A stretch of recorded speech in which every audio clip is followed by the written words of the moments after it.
Hi everybody, and welcome back to the original adventures of Hank the Cowdog. Today we're reading chapter 7, True Love. Actually, there wasn't any breakfast, and then there wasn't any lunch. Along towards the middle of the afternoon, it occurred to me that if I wanted to eat, I would have to get out and hustle some grub. I left camp and lit out north, figuring I would scout the head of the canyon. I hadn't gone far when I stopped dead in my tracks. I heard something kind of a clanking sound. I slipped behind a bush and studied the country ahead. I kept hearing that sound, but I couldn't see what was causing it. Then my sharp cowdog eyes picked up some movement. At first glance, it appeared to be a medium-sized, bushy-tailed dog stumbling around without a head. Without a head? Well, that didn't make sense. I'm not so easily fooled. My years of security work told me that there was more to this thing, so I decided to investigate. A dog without a head? I didn't believe it. I moved closer and pieced together the following details. 1. The subject was not a dog. He was a coyote. Age approximately 3 years and 5 months. Weight 37 pounds. Length, including the tail, 43 inches. Number 2, he was not a he was a she, meaning a female of the species, rather homely as coyotes tend to be, but not without charm. 3, subject had stuck her head into a Hawaiian punch can with the top cut out. The can had lodged around her ears and gotten stuck there, leaving her blind and helpless.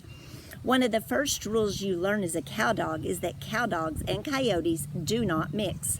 They're natural enemies. The former devoted to the protection of home, livestock, and civilization. The latter devoted to this dissolute style of life based on raiding, depredation, and uncivilized forms of behavior.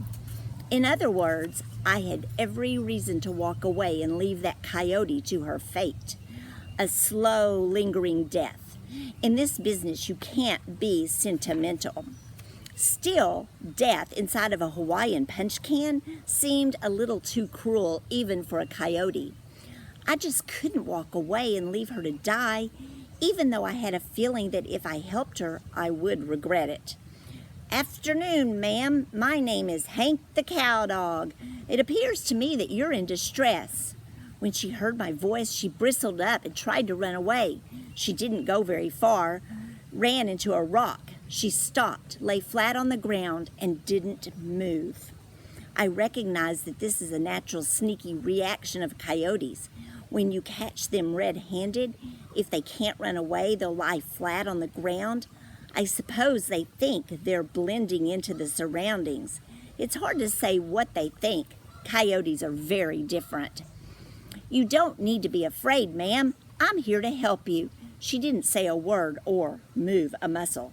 Lie still and I'll see if I can get that thing off your head. I don't know how much of this she understood because coyotes don't speak the same language as dogs, don't you see?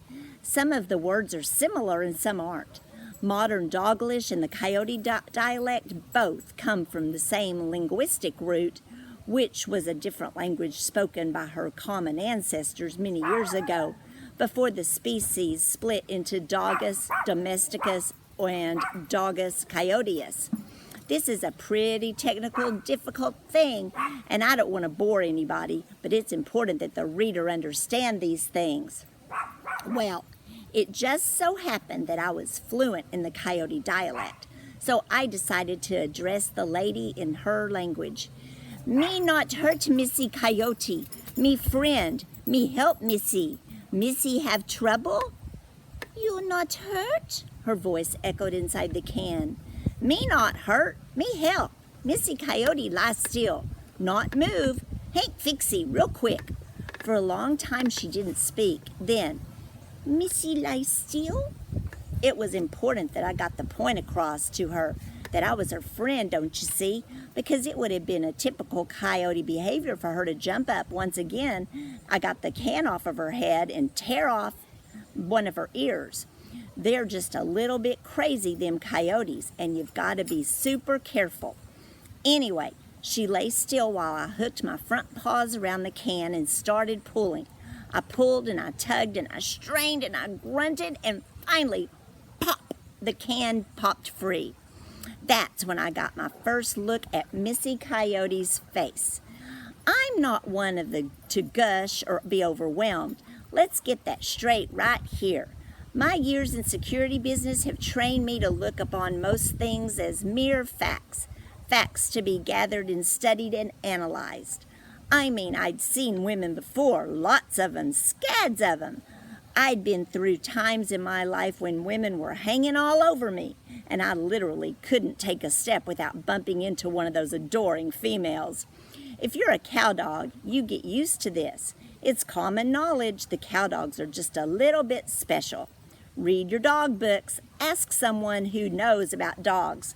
Check it out in the experts. They'll tell you that women flip over cowdogs. What I'm saying and what I'm just trying to put into the perspective is that dogs, don't you see, is that I wasn't one of these dogs that chased women. They were interested in me.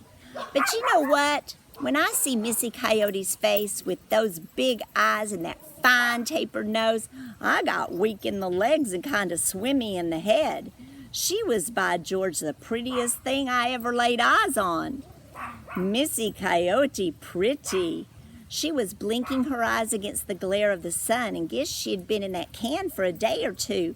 When she got used to the sunlight, she looked me over real close, then she smiled. I melted. I actually fell over and started kicking my legs in the air. It was an unconscious, unwanted response, not the kind of reaction you'd expect from a professional cowdog. But, as I pointed out before, I was only flesh and blood. Missy didn't understand my spasms, I reckon, and she came over, had her head cocked to one side like this. Oh, well, you can't see it. She had her head cocked to one side.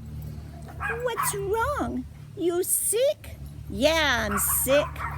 I need to get out of here. I struggled to my feet and tried to leave, but my back legs didn't function. Not leave, she said. Stay, tell name. I was sure she could hear my heart beating. I could. It was about to take off at my head. Me, Hank, I finally managed to say. Her eyes brightened. Pretty name, Honk. Not Honk, Hank. Yes, Honk, pretty name, me like Honk. She nodded. Yes, Honk, pretty name, me like it very much. Whatever you say. What do they call you? Me called girl who drink blood. Girl who drink what? Blood. She smiled. You like? There wasn't a lot of poetry in that name, seemed to me. Her old lady, or whoever her named her, must have been a barbarian. Me no like. Me call you Missy Coyote. Me like Missy Coyote more so. Bloody name not pretty. She laughed. Bloody name pretty to Coyote. Coyote like blood, make grow strong, keep hair pretty in winter. Hank no like blood in winter? Hank eat co-op dog food in winter, no need blood. What means co-op dog food? No can explain, too complicated. Why Hank here? Not at people place where many building and house have chicken. Hank got mad at people, quit job. People no understand. Hank no more guard chicken. Hank follow outlaw trail. Her eyes widened. Outlaw trail dangerous. Live out in wild. Coyote around. Coyote not like Hank. I decided it was time to turn on some of my charm. Just a little at a time. Didn't want to give that girl the full load at once. Missy Coyote like Hank? She smiled. Mercy, it made me weak in the legs again. Missy like Hank. Think Hank cute. Aw, heck, really? Me cute? Her smile faded. But other coyotes not think so. Missy have brother named Scrunch, not like ranch dog. Her to find.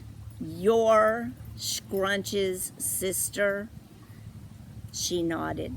I knew about Scrunch, the most notorious outlaw in the coyote village. He was big and mean and heartless. He had probably killed more chickens and barn cats than any coyote on the ranch, and it was common knowledge that he'd kill a stray dog just for the fun of it. As a matter of fact, me and Scrunch had met on the field of battle and fought to the draw, which I had considered a victory. That was back in the winter, January, as I recall. Yes, it was. Because we fought in the snow, Scrunch was a real thug. How can a nice girl like you have a bad brother? She shook her head. Not safe here. Go back to ranch. I leaned forward and nuzzled her under the chin with the end of my nose. I ain't scared. Hank ready to fight. Whole family for Missy. I noticed that she started trembling. Thought maybe it was the result of my charm, and then she whispered, Hank in trouble. Whole family here. Huh? I looked around. She wasn't kidding. The whole family had arrived. She was surrounded by lean-limbed, long-haired, scruffy-tailed, yellow-eyed, slack-jawed, hungry-looking coyotes. I was in trouble, fellers, and had a feeling that a wreck was about to begin. And the next time we get together, we're going to read Chapter 8, Hank Runs a Bluff. See you next time.